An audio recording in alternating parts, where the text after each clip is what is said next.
Okay, once you flip your paper over on the back side, this part is going to be about economic growth. And yeah, I know the numbers don't match up, but I'll adjust that with my next answer key. Alright, so economic growth is a big topic that is going to be talked about in politics, going to be talked about in economics, and going to talk about it in class.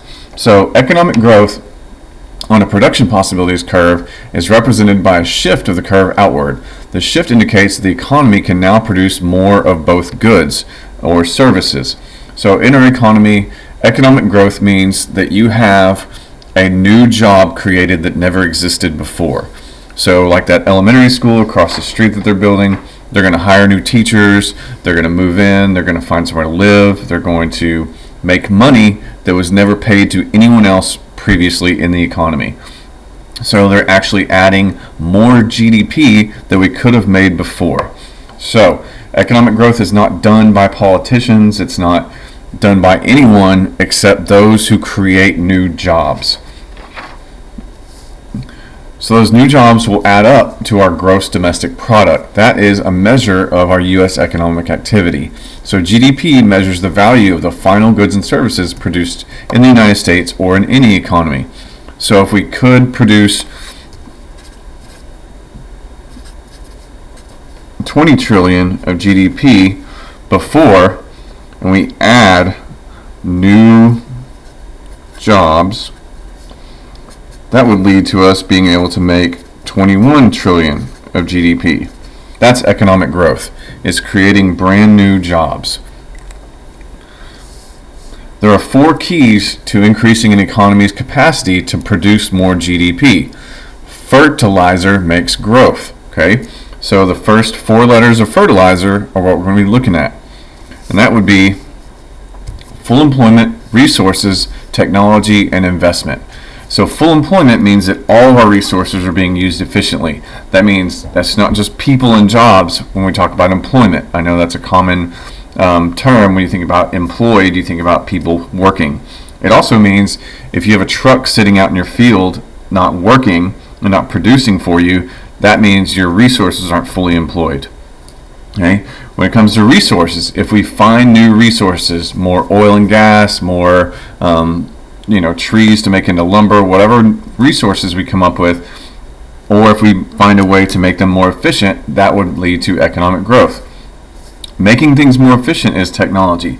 I know we think of technology as like phones and things like that, but technology is anything that makes your job easier or better, able to produce. So what I mean by that is if you give a lumberjack a chainsaw to replace his axe, then he would become more efficient. He could cut down more trees, which we don't want. We want trees, but either way, it can be job training, it can be healthcare, it can be a new coffee maker that makes your employees, more caffeinated and energized, whatever it is, to make you more productive. Less inputs and more output. Okay? So sometimes we have to purchase better resources, or purchase technology, or pay our employees more, or buy a new truck. And that investment comes at a price. We have to know that low interest rates would increase investment.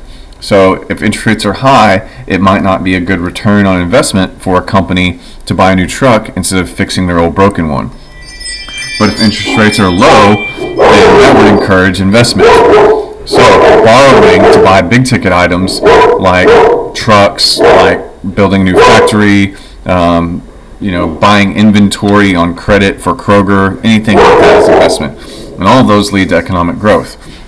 How we're going to illustrate that growth is with graphs. So these graphs are both production possibility curves. And in order to show on the production possibility curves that economic growth, what we're going to do is we're going to draw this out. Okay?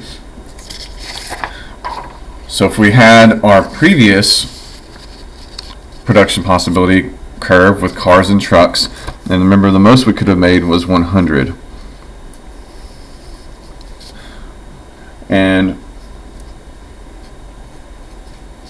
let's take our 100 units and draw a production possibility curve. So all of this is potential GDP. This is potentially goods and services that we could be making. So all this purple, all the way up to that line, is all GDP. We could make 50 and 50, we could make 80 and 20, we could make 100 and 0, whatever combination of opportunity costs that we have, choices for these two items in the marketplace.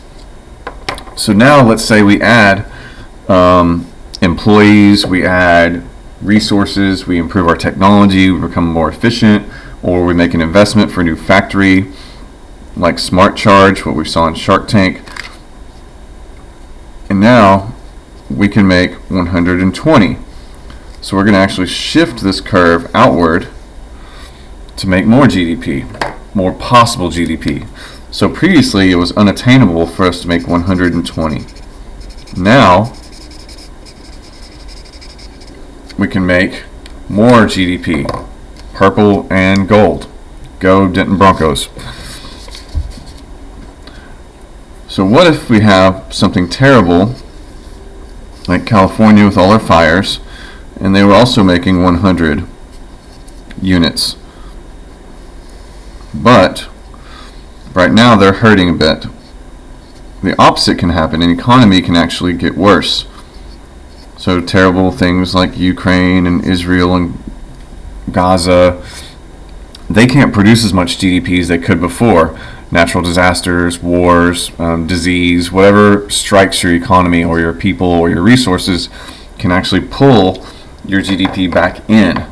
So it will reduce you down to 70, and this is the opposite of economic growth. This is a reduction in productive capacity for an economy.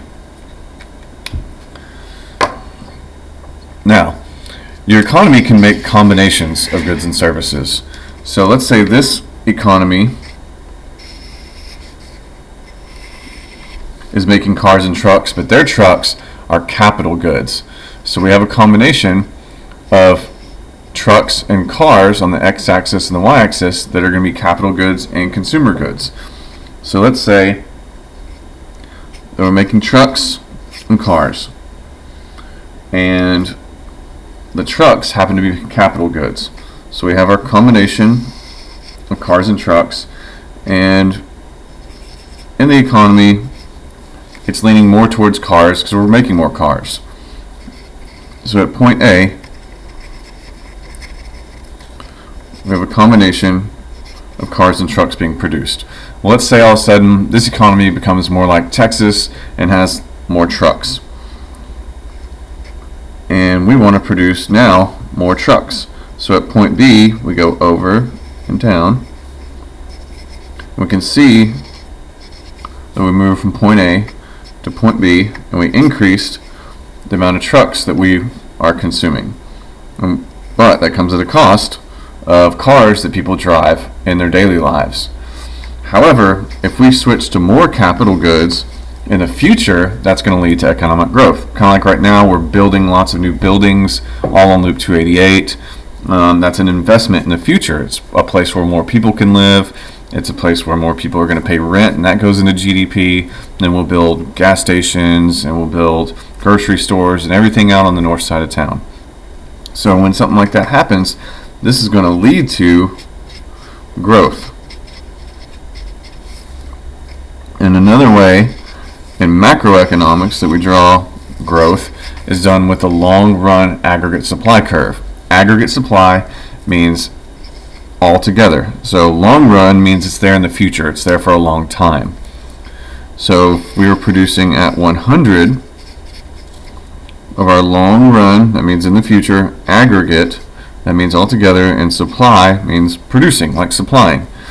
We would have price level, and we'd have GDP. So just like previously, where we had all of our purple possible GDP, if we were producing below 100, we'd be an economy that's inefficient. But if we were producing right here at 100, that means we're making everything we could be making. Now, let's say we have more employment, more resources, more technology, or more investment, and we're going to shift this to the right, and now we can make 120 GDP. So now this economy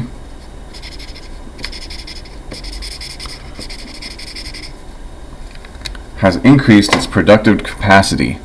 So more investment into capital goods because of low interest rates can lead to economic growth and us making more GDP than we could have previously.